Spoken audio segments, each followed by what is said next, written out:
আসসালামু আলাইকুম। কালো জাদুর নির্মম পরিণতি কি কি হতে পারে, কেমন খারাপ হতে পারে তা তো আপনারা আমাদের আগের ভিডিওগুলো থেকেই জেনেছেন। তাই আজ নিয়ে এসেছি ভিন্ন রকম একটি সত্যি ভয়ঙ্কর ঘটনা। ঘটনাটি এমন এক শয়তানকে কেন্দ্র করে যেটি গ্রামের সকল মানুষকে বশ করে তাদের সন্তানকে বলি দিয়ে সেই মাংসগুলো নৃশংসভাবে খেত, যার ফলে গ্রামের মানুষ ক্রমশ কমেই আসছিল। হঠাৎ করেই অন্য শহর থেকে দুজন ছেলে মেয়ে সেই ভয়ঙ্কর গ্রামে চলে আসে আর সেই ভয়ঙ্কর শয়তান ডাইনির কবলে পড়ে। ধীরে ধীরে বেরিয়ে আসতে থাকে অনেক রহস্যময় ঘটনা। তারপর কি কি হয় আর কি কি ঘটে, সেই ছেলে মেয়ে দুইজন কি আদৌ সেই গ্রাম থেকে বেরিয়ে আসতে পেরেছিল কিনা, বেঁচে ফিরতে পেরেছিল কিনা, তাই জানাবো আজকের এই ভিডিওতে। বন্ধুরা, আগেই বলে নিচ্ছি এই ঘটনাটা কিন্তু একদম সত্য একটি ঘটনা। কেবল সাহসী হলেই ভিডিওটি কন্টিনিউ করুন। তো চলুন বন্ধুরা, চলে যাওয়া যাক ভয়ানক দুনিয়ায়, যেখানে আপনার ভয় করবে। তার আগে চ্যানেলটি সাবস্ক্রাইব করে ফেলুন। ঘটনার শুরুতেই আমরা একটি লোককে দেখতে পাই যার নাম হামদান। সে খুব অস্থির এবং ভয়ে ছিল, কারণ আমরা দেখতে পাই তাকে একটা বিশ্রী ভয়ঙ্কর দেখতে অভয়ব তার উপর আক্রমণ করতে চাইছিল। তখন সে জানালা দিয়ে পালাতে চায়, কিন্তু সে বাইরে এসে অদ্ভুত মুখোশ পরা মানুষকে দেখতে পায় যেটি তাকে আক্রমণ করে দেয়। তাই সে বাধ্য হয়ে আবারও সেই ঘরে চলে যায়। সে ঘরের দরজা মেরে কি যেন মন্ত্র জপ করছিল শয়তান থেকে বাঁচতে, কিন্তু সেই ঘরে থাকা ভয়ঙ্কর শয়তানটি তাকে টেনে হিচড়ে কোথাও যেন নিয়ে যায়। কিন্তু তারপরেই আমাদেরকে দেখানো হয় হামদানের ছেলে রাক্কা আর তার মেয়ে নায়াকে, যারা বাড়িতে এসেছিল অনেকদিন পর। তখন নায়া বাড়িতে তার বাবাকে খুঁজছিল কিন্তু পাচ্ছিল না। তখন হঠাৎ করেই তাদের কানে এক অদ্ভুত আওয়াজ আসে। তখন সেই শব্দকে অনুসরণ করে তারা একটি রুমে যায়। সেখানে গিয়ে দেখে তাদের বাবা মানে হামদান অদ্ভুত হয়ে বসে রয়েছে এবং সে আহত। তাকে দেখতে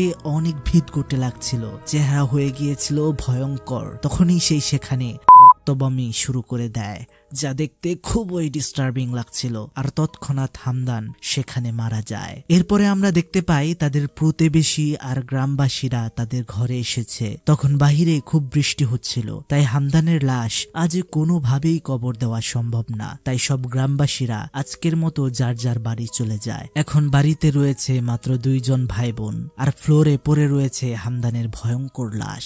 রাকা তখন উপরে যায়, তখন হঠাৎ করেই তার পেছনে থাকা দরজাটি খুলে যায়। সে সামনে এগিয়ে যায় এবং ভেতরে সে একটা ছবি পায়। সেখানে সে হামদান মানে তার বাবার সাথে আরো কতগুলো মানুষের ছবি ছিল সেগুলিকে দেখতে পায়। সেই ছবিগুলোর মধ্যে তার বাবার সাথে যে মানুষগুলো ছিল সেগুলোকে সে কখনো আগে দেখেনি। তখন সেই ছবির সাথে সে একটা তাবিজও খুঁজে পায়। হঠাৎ করেই লোডশেডিং হয়, তাই নায়া মোমবাতি জ্বালায়। হঠাৎ করেই জানালার ওপার পাশ থেকে একটি ভয়ঙ্কর অবয়বকে আমরা দেখতে পাই, যেটা দেখে নায়া অনেক ভয় পেয়ে যায়। সব ঠিক হতে না হতেই একটি ভয়ঙ্কর ডাইনি তার উপরে ঝাঁপিয়ে পড়ে, কিন্তু সাথে সাথেই সব স্বাভাবিক হয়ে যায়। তারা দুই ভাই বোন বুঝতেই পারছিল না যে তাদের সাথে কি ঘটছে। তখন নায়া আর রাকা দুজনেই দেখতে পায় সেই ভয়ঙ্কর শয়তান তার বাবার লাশের উপর বসে রয়েছে। তখন তারা সামনে এগোতেই দেখে তার বাবার লাশ সেখানে নেই। অতএব আমরা ধরেই নিতে পারি যে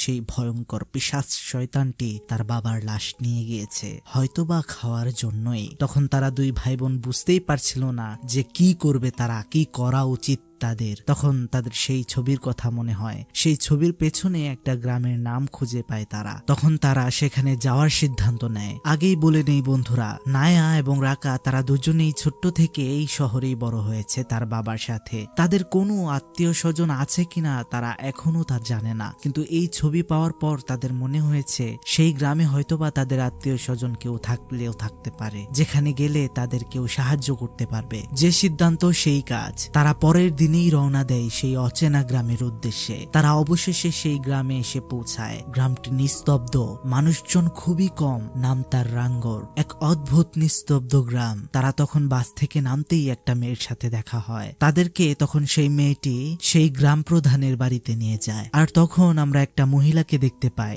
যার নাম ছিল রাজিমা। আর বন্ধুরা, পয়েন্ট টু বি নোটেড, এই মহিলাটিকেই কিন্তু আমরা সেই ছবিতেও দেখেছিলাম হামদানের সাথে। সেই মহিলাটি তাদেরকে বলে আমি তোমাদের দাদিমা হই। তখন তারা ঘরে যায় এবং বসে। রাকা আর নায়া তাদের সাথে ঘটে যাওয়া সব ঘটনাই রাজিমাকে খুলে বলে, আর তারা জানতে চায় তাদের বাবার সাথে কি ঘটেছে আর কেনই বা কখনো কোনোদিন তাদের বাবা এই গ্রামের কথা তাদেরকে বলেনি। তখন রাজিমা বলে কিছুদিন পরে গ্রামের একটি রিচুয়াল হবে, সেখানে তোমাদের থাকতে হবে, আর সেখানে গেলেই তোমরা তোমাদের সব প্রশ্নের জবাব পেয়ে যাবে। তারা তখন বিশ্রাম নিতে যার যার ঘরে চলে যায়। তখন নায়া বিছানায় শুয়ে পড়ে। হঠাৎ করেই সে নিজেকে আবিষ্কার করে মৃতদের কাফনের কাপড়ের ভেতরে। সে বুঝতে পারছিল না কেন সে জীবিত থাকতেও তাকে কাফনের কাপড়ে মুড়ে দিয়েছে কেউ। তখনই সে দেখতে পায় তার উপরে এগিয়ে আসছে সেই ভয়ঙ্কর বিশ্রী শয়তান ডাইনিটা, যেটা দেখে সে অনেক চিৎকার করে, আর চিৎকার করতেই তার ঘুম ভেঙে যায় আর সে বুঝতে পারে যে এটা একটি স্বপ্ন ছিল। তখন সে নিজেকে শান্ত করে এবং আবার ঘুমিয়ে পড়ে। কিন্তু এবার সে নিজেকে আবিষ্কার করে একটি ভয়ঙ্কর গুহার ভেতর, একদম নিস্তব্ধ ভয়ঙ্কর গুহা, যেখানে সে ছাড়া আর কেউ নেই। তার বাবার কণ্ঠে কে যেন ডাক দিচ্ছিল তাকে। সে ধীরে ধীরে গুহার ভেতর দিকে ঢুকতেই সে হঠাৎ হোঁচট খেয়ে পড়ে যায়, আর সেখানে ছিল শত শত মাথার খুলি আর কঙ্কাল, যা দেখে সে অনেক ভয় পেয়ে যায়। এসব দেখে সে সহ্য করতে পারে না। তখনই তাকে সে আবিষ্কার করে বাড়ির সামনে, যেখানে সে পড়েছিল, আর তার ভাই রাকা সেখানে বসেছিল। সে তখন তার ভাইকে সব বলে, কিন্তু তার ভাই বিশ্বাস করতে চায় না। রাকা বলছিল তুমি তোমার ঘুমের মধ্যে দুঃস্বপ্ন দেখেছো, কিন্তু নায়া তার হাত পায়ের ক্ষত দেখিয়ে বলে এটা সত্যি ছিল, এটা স্বপ্ন ছিল না। কিন্তু রাকা তার কথা বিশ্বাস করতে চাইছিল না। তখন নায়া আর রাকা দুজনেই ঘরে আসে, খাবার টেবিলে বসে। তখন রাজিমা বলে আজকে রিচুয়াল আছে, সেখানে তোমার দুজনকেই যেতে হবে, কারণ তোমরা হচ্ছে হামদানের সন্তান। তখন নায়া রাকাকে বলে সেটা কোনো স্বপ্ন ছিল না, সত্যিই এমন গুহা রয়েছে আর আমি সেখানে গিয়েছিলাম। তখন রাকারও সন্দেহ হয় আর তারা সেই গুহা খুঁজতে বেরিয়ে পড়ে। তাদের সাথে তখন দেখা হয় সোগেন নামের একটি ছেলের সাথে।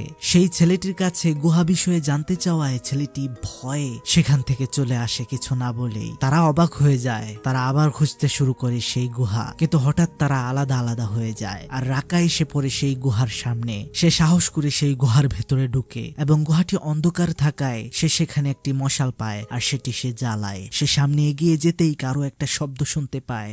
সে সামনে দেখতে পায় একটা টেবিলের ভেতর একটি বাচ্চার কাটা রক্তাক্ত মাথা পড়ে রয়েছে, যেটি দেখে সে অনেক ভয় পেয়ে যায়। তখনই তার সামনে সেই ভয়ঙ্কর পিশাচটি চলে আসে আর তার উপর অ্যাটাক করে। আর এদিকে আমরা দেখতে পাই নায়া রাকাকে খুঁজছিল। তখন হঠাৎ করেই তার সাথে ধাক্কা খায় এক বিদঘটে মহিলা, যাকে দেখে নায়া সেখান থেকে পালিয়ে যায় ভয়ে। হঠাৎ করে সে এসে পড়ে যায় একটি গর্তের ভেতর, যেখান থেকে সে উঠতেই পারছিল না। তখন সেখানে একটি ছেলে আসে, যাকে আমরা এই জঙ্গলে আগেও দেখেছি। সেই সোগেন নামের ছেলেটি নায়াকে সেই গর্ত থেকে বের করে। তখন নায়া বলে সেই ছেলেকে তার ভাই রাকাকে খুঁজে পাওয়া যাচ্ছে না। তখন সেই ছেলেটি বলে চিন্তা না করতে, কারণ এই গ্রামের যারাই হারিয়ে যায় তাকে রাজিমার বাড়িতেই পাওয়া যায়, তুমি ফিরে যাও। এই কথাটা কেন যেন অদ্ভুত লাগছিল নায়ার। সেই ছেলেটি আরো বলে তোমাদের যত তাড়াতাড়ি সম্ভব এই গ্রাম ছেড়ে চলে যেতে হবে, নয়তো তোমরাও মারা পড়বে। তখন সেই ছেলেটি রাজিমার বাসার সামনে নায়াকে রেখে চলে যায়। নায়া বাড়িতে ঢুকতেই দেখে টেবিলে বসে খাবার খাচ্ছে রাকা, কিন্তু তার ব্যবহার খুব অদ্ভুত ছিল। আর আমরা বুঝতে পারি হয়তো সেই ডাইনি রাকাকে বশ করেছে। নায়ার আর এসব কিছু ভালো লাগছিল না, তাই তার রুমে যায় সে আর কাপড় চোপড় গোছাতে থাকে। সে সেখান থেকে বের হতে চাচ্ছিল। রাতে যখন নায়া বাহির বের হয় তখন সে দেখতে পায় তার ভাই একা অদ্ভুত ভাবে বসে রয়েছে। সামনে যেতেই সে দেখে তার হাতে একটা মরা মুরগি, আর তার ভাইয়ের চোখগুলো রয়েছে একদম সাদা বর্ণের। তখন নায়া বুঝতে পারে তার ভাই রাকা এতক্ষণ মুরগি মেরে খাচ্ছিল। এটা দেখে নায়া অনেক ভয় পেয়ে যায়। তখন রাজিমা সেখানে আসে আর রাকাকে ঘরে নিয়ে যায়। তখন রাকা স্বাভাবিক হয়ে যায়। তখন নায়া আবারও তার রুমে গিয়ে কাপড় চোপড় গুছাতে থাকে। তখন সে আবার রাকার কাছে আসে কিছু জিজ্ঞেস করতে, কিন্তু তাকে কোথাও দেখতে পাচ্ছিল না। হঠাৎ করেই নায়া দেখতে পায় তার ভাই রাকা ওয়ালের সাথে লেগে বসে আছে, আর তার চোখ দুটো সাদা বর্ণের, যা দেখতে খুবই ভয়ঙ্কর। আর সেটা সাথে সাথেই নায়ার উপর অ্যাটাক করে, তার গলা চেপে ধরে। তখনই সেখানে সেখানে রাজিমা চলে আসে আর কিছু একটা পানি ছিটিয়ে রাকাকে স্বাভাবিক করে তোলে। বন্ধুরা, ঘটনাটির কিন্তু অনেক টুইস্ট আর টার্ম বাকি রয়েছে, তাই কষ্ট করে যারা এতক্ষণ ভিডিওটি দেখে ফেলেছেন তাদেরকে অনেক অনেক ধন্যবাদ আর ভালোবাসা জানাই। আর আপনাদের কাছে অনুরোধ থাকবে আমাদের এই চ্যানেলটি সাবস্ক্রাইব করতে। ভালোবাসা আরো দ্বিগুণ হয়ে যাবে যদি আপনি একটি লাইক করেন এবং কমেন্ট করে দেন। তো যাই হোক বন্ধুরা, ঘটনায় ফিরি। এর পরের দিন আমরা দেখতে পাই তাদের দুই ভাই বোনকে সাদা কাপড় পরিয়ে রাজিমা নিজেও সাদা কাপড় পরে কোথাও একটা যাচ্ছিল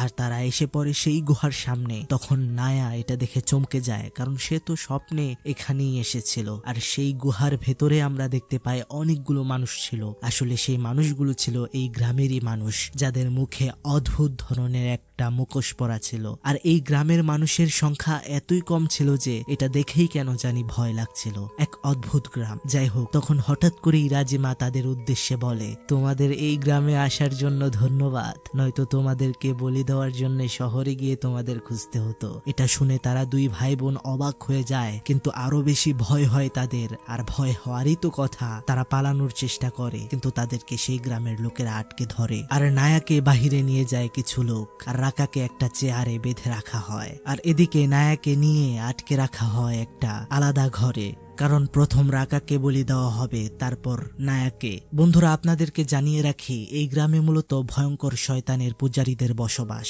তারা নিজেরা ভালো থাকতে প্রতি বছর সেই ভয়ঙ্কর শয়তানের জন্য মানুষকে বলি দেয়। বিশেষ করে ছোট্ট ছোট্ট শিশুদেরকেও বলি দেওয়া হয়, আর সেই মাংসগুলো খায় সেই ভয়ঙ্কর পেশাচ কালো জাদু বলেন। আর এই শয়তানের মূল পূজারী হলো এই রাজিমা। তখন তারা শয়তানের উদ্দেশ্যে রিচুয়াল শুরু করে। আর এদিকে সেই সোগান নামের ছেলেটি সেই ঘর থেকে নায়াকে নিয়ে পালিয়ে যায়। তাদের পেছন পেছন তখন সেই গ্রামের কিছু মানুষ তারা করে। তখন সোগান আর নায়া একটা গাছের পেছনে লুকায়। তখন সোগান নায়াকে বলে, আমি কিছু সাদা কাপড় দিয়ে কিছু সংকেত দিয়ে রেখেছি গাছের মধ্যে, তুমি সেটা দেখে এখান থেকে বের হতে পারবে আর তুমি সেখান দিয়ে পালাবে। এটা বলে সোগান গ্রামবাসীদের চোখ তার দিকে দিয়ে সে দৌড়ে পালিয়ে যায়। তখন নায়া সেই সাদা কাপড়গুলোকে লক্ষ্য করে সেখান থেকে বের হয়ে আসতে শুরু করে। সে যেতে যেতে একটি বাড়িতে চলে যায়। সেই বাড়িতে একটি অদ্ভুত মহিলা ছিল, যাকে আমরা এর আগেও দেখেছিলাম। এই মহিলার নাম হচ্ছে উইটন, আর তার ছেলের নাম হচ্ছে সোগান, যে কিছুক্ষণ আগেও নায়াকে সাহায্য করলো। তখন সেই মহিলাটি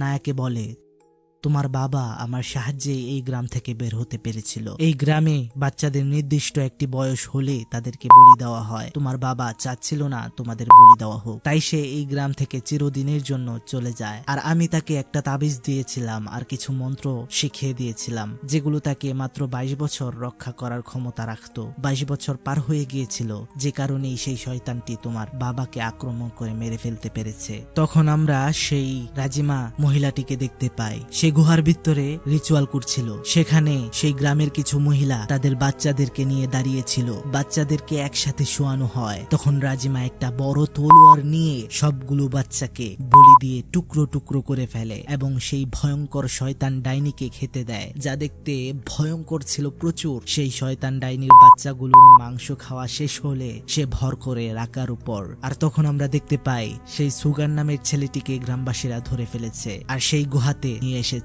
রাজিমা তখন জিজ্ঞেস করে নায়া কোথায়, কিন্তু সেই সোগান ছেলেটি তার কোনো উত্তর দেয় না। সেই জন্য তাকে নির্মম ভাবে আগুনে পুড়িয়ে মেরে ফেলা হয়। আর বন্ধুরা, যাই বলুন, বোন তো আর কখনো ভাইকে এত বিপদে রেখে একা পালিয়ে যেতে পারে না। তাই নায়া রাকাকে বাঁচাতে দৌড়াতে দৌড়াতে সেই গুহার সামনে আসে। তখনই সেখান থেকে দৌড়াতে দৌড়াতে রাকাও চলে আসে। তখন তারা দুইজন একসাথে পালাতে শুরু করে, আর তাদের পেছনে সেই পুরো গ্রামের মানুষ তাদেরকে তাড়া করে। তখন তারা খুঁজে পায় সেই মহিলা উইটনকে। গ্রামের মানুষরা তাকে জিজ্ঞেস করে দুই ছেলে মেয়ে কোথায় গিয়েছে, কিন্তু সেই মহিলাটিও কিছুই বলে না। তাই সেই মহিলাটাকেও গ্রামের মানুষগুলো নৃশংসভাবে মেরে ফেলে। এদিকে আবার এক আশ্চর্য ঘটনা ঘটে। আমরা দেখতে পাই রাকা নায়াকে জোর করে সেই গুহার ভেতরে নিয়ে এসেছে। মানে রাকা এখন সেই শয়তানের বশে চলে গিয়েছে পুরোটা। তারা নায়াকে বলি দেওয়ার জন্য শুইয়ে দেয়। রাজিমা তলোয়ার দিয়ে আঘাত করতে যাবে, তখনই নায়া একটি কবচ রাজিমার মাথায় ধরে, যেটি তারা ছবির সাথে পেয়েছিল।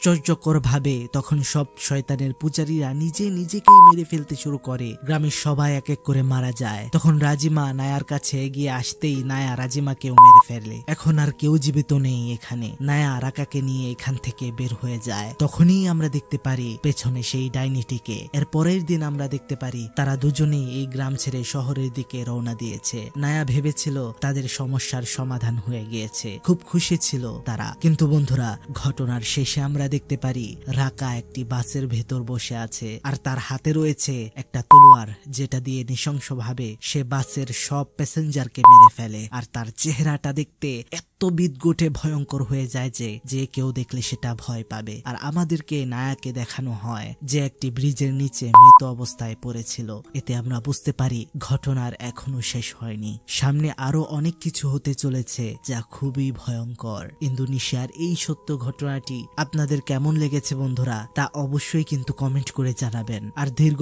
অনেকদিন বিরতির পর আবার ফিরে এসেছি, তাই পাশে থাকার অনুরোধ রইল। এখন থেকে রেগুলার ভৌতিক ঘটনাগুলো নিয়ে আসবো আপনাদের সামনে। বন্ধুরা, সাবধানে থাকবেন, ভালো থাকবেন এবং ভালোর দলেই থাকবেন। আল্লাহ হাফেজ।